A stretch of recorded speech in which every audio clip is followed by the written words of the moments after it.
Hello, मैं doctor Nityanand दास हूँ।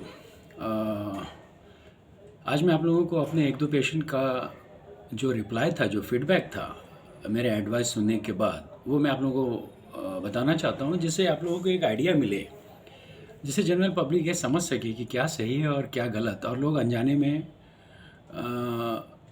क्या कर जाते हैं, जो कि वो समझते हैं कि बहुत अच्छा काम कर रहे हैं, लेकिन अल्टीमेटली उससे उनको नुकसान ही होता है।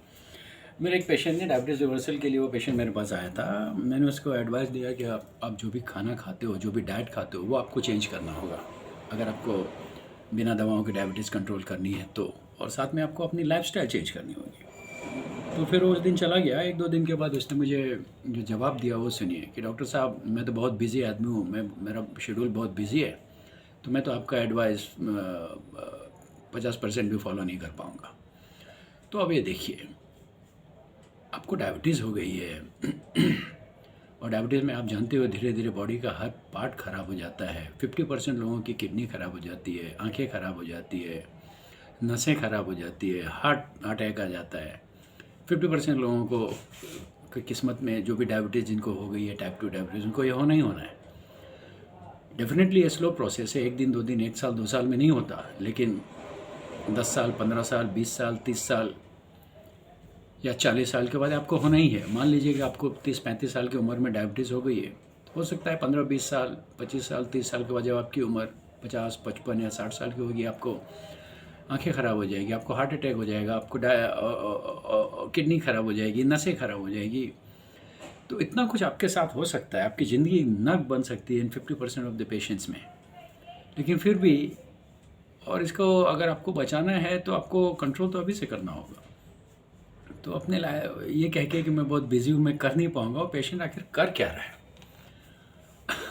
किसी को भी अपनी बीमारी को तो ठीक करना होगा ना। अगर आपको बीमारी हो गई है तो बीमारी तो आपके हिसाब से चलेगी नहीं, आपको अपनी बीमारी के हिसाब से अपने आप को बदलना होगा। लेकिन पता नहीं मरीज़ ये जानते हैं कि नहीं कि ऐसा होगा वैसा होगा, ये ख़राब हो जाएगी, वो ख़राब हो जाएगी, इतना प्रॉब्लम हो जाएगा, फिर भी वो कुछ करना ही नहीं चाहते। सबको बैठे बैठे आराम से सब कुछ चाहिए। हर पेशेंट को चाहिए कि हर बीमारी के लिए मुंह में एक टैबलेट डाल दो और उसकी बीमारी टैबलेट को खाते ही ठीक हो जाए। कोई कुछ मेहनत करना ही नहीं चाहता है, चेंज करना ही चाहता है, ये जानते हुए भी कि अगर वो अभी से, अगर उसने अपने आप को चेंज नहीं किया तो आगे जाके उसको क्या भुगतना पड़ सकता है। मेरे एक पेशेंट ने को मैंने कहा कि आप रिफाइंड ऑयल खाना बंद करो। रिफाइंड ऑयल खाती थी, इवन रोटी पे रिफाइंड ऑयल लगा के खाती थी। मैंने उसको कहा कि आप रिफाइंड ऑयल बंद कीजिए, बहुत ही ख़राब ऑयल होता है, इससे बहुत नुकसान होगा, और आप healthy oil and healthy fat खाना शुरू कीजिए। तो उसने मुझे क्या जवाब दिया वो सुनिए। उसने मुझे कहा कि डॉक्टर साहब, मेरे घर में तो सब लोग रिफाइंड ऑयल खाते हैं। वो सनफ्लावर ऑयल खाती थी, सब लोग रिफाइंड ऑयल खाते हैं, रोटी पे लगा के, मेरा पूरा परिवार खाता है, तो मैं अकेले कैसे बंद कर दूँ? तो मैं भी खाती रहूँगी। तो आप देखिए, जो refined oil is a slow poison, एक धीमा जहर होता है। ये भी आपको 15 साल 20 साल 25 साल 30 साल 40 साल के बाद जाके आपको सारी chronic complications, chronic problem, diabetes, hypertension, heart attack, ये सब का एक कारण है ये। लेकिन ऑफकोर्स स्लो प्रोसेस है, इसलिए लोग समझ नहीं पाते हैं। तो जब आप 30-35 साल में आपने अपने आप को नहीं संभाला, तो जब आप 50-55 साल के होंगे, जिस समय आपके परिवार, आपके बच्चों को सबसे ज़्यादा आपकी ज़रूरत होगी, उसी समय आपका शरीर आपका साथ देना बंद कर देगा।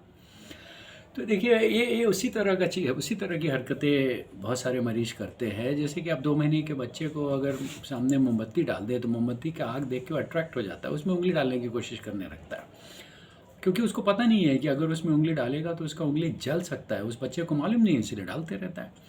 यहाँ पे लेकिन ठीक उसका उल्टा है। यहाँ पे लोगों को मालूम है कि उनका इतना बुरा हाल हो सकता है, फिर भी वो कुछ करना ही नहीं चाहते। बहुत सारे लोग करते हैं, बहुत सारे लोग करना ही नहीं चाहते। तो अब ये तो भाई, अब ये तो आप लोगों के ऊपर है कि आपको अपने मन से सब कुछ चाहिए, या आपको जो प्रॉब्लम हो गई है, जो मजबूरी हो गई, आपकी जो बीमारी हो गई है, उसको ठीक करने के लिए जो सबसे बेस्ट थिंग है वो करना है। क्या करना है वो तो आप लोग खुद डिसाइड कीजिए। मैं तो हैरान हूँ ऐसे लोगों की बात सुन के। इनफैक्ट मुझे ऐसे मरीजों पे तरस आता है कि वो अपना भविष्य देख नहीं रहे हैं। मैं उनका भविष्य देख पाता हूँ कि 100 में से 50% लोगों का तो जिनकी नर्क बनना है आज से 25-30-40 साल के बाद।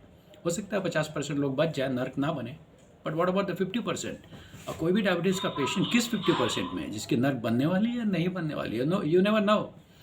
तो इसीलिए सबको ही कुछ ना कुछ करना पड़ेगा। और प्रॉब्लम ये है कि लोग दवाओं के भरोसे बैठना चाहते हैं मरीज।